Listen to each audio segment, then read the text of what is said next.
Lewis and Clark expedition. In 1804 to 1806, Captains Meriwether Lewis and William Clark led the Corps of Corporation of Discovery on an epic journey charged by President Thomas Jefferson to find a water route to the Pacific Ocean through the newly acquired Louisiana territory. They mapped the land, recorded its resources, and met with and learned from its native inhabitants. The landscape has changed since Lewis and Clark explored it. Rivers have been dammed, forests cut over, prairies plowed over, and roads built to the horizon. Although remnants of wilderness still exist, imagine this land as Lewis and Clark first saw it 2 centuries ago. Today, visitors can travel in the footsteps of Lewis and Clark to share the diverse perspectives of the expedition and to gain a better understanding of this history of the U.S. Meriwether Lewis, William Clark.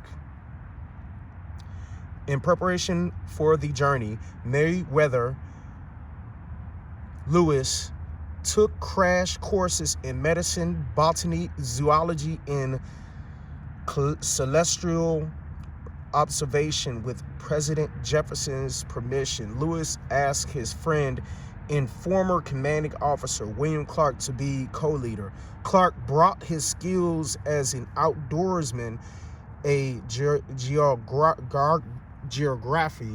geography and map maker. Although opposite in temperament, they worked harmoniously throughout the 2-year journey.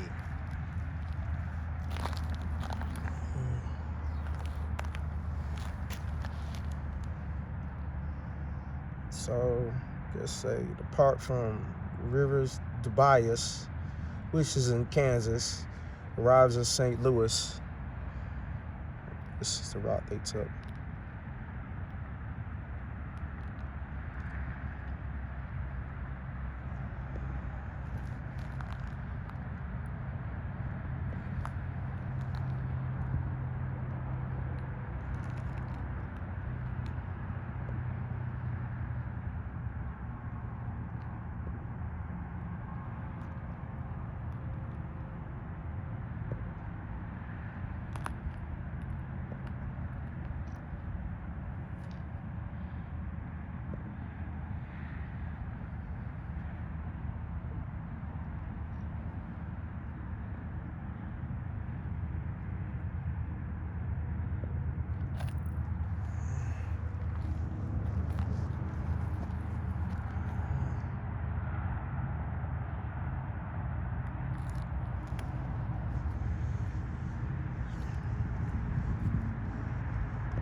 Floyd Monument. 1857, the Missouri River had eroded Floyd's bluff and nearly destroyed the grave. Concerned citizens from the new town of Sioux City recovered Floyd's remains and reburied them 200 yards east of the old site, away from the river. 1894, the publication of Charles Floyd's recently discovered journal revived interest in his gravesite. His remains were exhumed, reburied, and sturdy in a sturdy urn, and marked by a large maple slab. The Floyd Memorial Associated was formed and committed to erecting a permanent monument through the effort of Congressman George Douglas Perkins, former editor of the Sioux City Journal.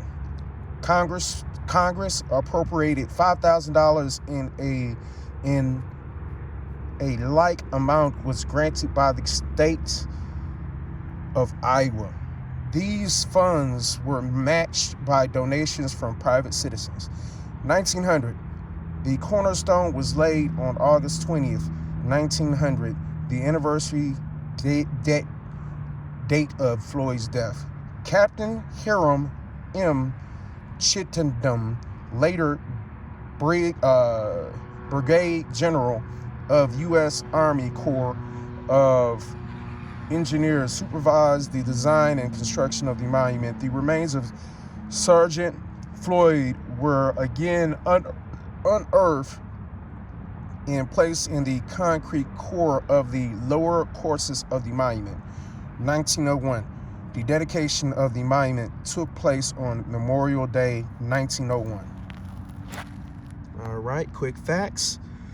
The monument is a obelisk of white sandstone, height 100 feet, base 22 feet square, perimeters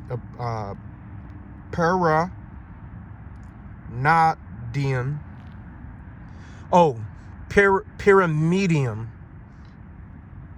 peak 11 feet high, 14 square feet. Material solid concrete reinforced with 32 lengths of railroad icons. Total weight 717 tons. Whew. That's a big boy.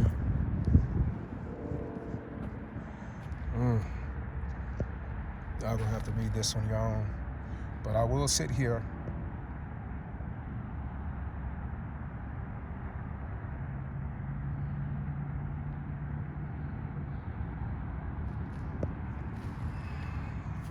Proceed to the route. All right. Sergeant Charles Floyd, born 1782, place of birth to Kentucky, died August 20th, 1804, age 21 or 22, resting place Sergeant Floyd Monument, known for only member of Lewis and Clark's Corps of Discoveries to perish during the expedition. Okay. Young boy.